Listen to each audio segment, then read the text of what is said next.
সাবেক প্রধানমন্ত্রী বেগম খালেদা জিয়ার সংগ্রামী কর্মময় জীবন নিয়ে আলোকচিত্র প্রদর্শনী হচ্ছে বরিশালের বেলস পার্কে। খালেদা জিয়া শুধু একজন রাজনীতিক নন, গণতন্ত্রের প্রতীক। তার জীবন ও সংগ্রাম ইতিহাসের অংশ। এই প্রদর্শনী তারই দলিল, বলছেন আয়োজক ও রাজনীতিবিদরা। পড়ন্ত বিকেলে বরিশাল নগরের বেলস পার্কে ধীর পায়ে হাঁটছেন ৬০ বছরের বৃদ্ধা শাহিদা বেগম। চোখ তার আটকে আছে এক মহিয়সী নারীর ছবিতে। আপোষহীন নেতৃত্ব, গণতন্ত্রের প্রশ্নে দৃঢ় অবস্থান আর দীর্ঘ রাজনৈতিক সংগ্রামের প্রতিচ্ছবি। আলোকচিত্রের ফ্রেমে বন্দী সাবেক প্রধানমন্ত্রী ও সদ্য প্রয়াত বিএনপির চেয়ারপারসন বেগম খালেদা জিয়া। আমি দেখতেছি আমার খালেদা জিয়ারে, হে এখনো মরে নাই, আমাকে ভিতরে আছে এখন পর্যন্ত। আমাকে হারে খুব ভালো লাগে। শুধু শাহিদা বেগমই নন, স্বাধীনতা ফোরাম ও Bogura Media and Cultural Society আয়োজিত আলোকচিত্র প্রদর্শনী দেখতে ভিড় করেন নানা বয়সী মানুষ।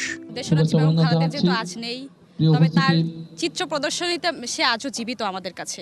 একমাত্র আপোষহীন নেত্রী দেশনেত্রী বেগম খালেদা জিয়ার জীবনের যে সংগ্রাম, সে সংগ্রাম সম্পর্কে আমরা দেখতে পাচ্ছি।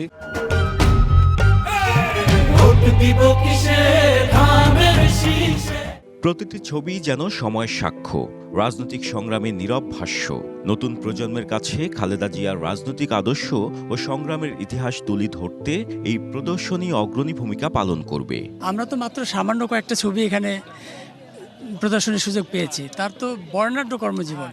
হাজার হাজার ছবি নিয়েও যদি আমরা কাজ করতাম, আমার মনে হয় যে দর্শকের তৃষ্ণা মেটানোটা সম্ভব ছিল না, এতটা আগ্রহ। তরুণ প্রজন্ম বুঝতে পারবে যে একজন নারী হয়েও দেশের জন্য কতটা অবদান তিনি রেখেছেন, তার প্রতি সেই শ্রদ্ধা এবং ভালোবাসা তরুণ প্রজন্ম আগামী নির্বাচনে রাখবে। আমরা প্রত্যাশা করি যে এই তাদের আদর্শকে যদি আমরা ধারণ করতে পারি, প্রচার করতে পারি, ছড়িয়ে দিতে পারি, তাহলে আমাদের গণতন্ত্র টিকে যাবে, আমাদের বাংলাদেশ টিকবে।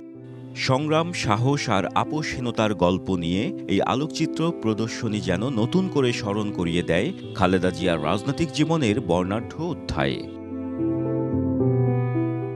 Ziyad Mahmud, DBC news, Barishal.